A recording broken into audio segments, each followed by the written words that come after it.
நள்ளிரவு நேரத்திலே நட்ட நடு வானத்திலே வெள்ளி மீன் போலே நான் தான் உன்னை பார்ப்பேன். நித்தமிங்கு வாசலிலே பாடி வரும் தென்றலிலே உன் குரல் ஓசை நான் தான் என்றும் கேட்பேன்.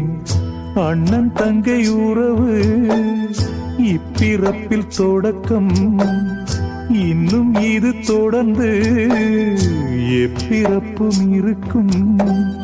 வந்ததும் வாழ்ந்ததும் கொஞ்ச நாளாகும், உனக்காக நானே நலம் பாடுவேனே.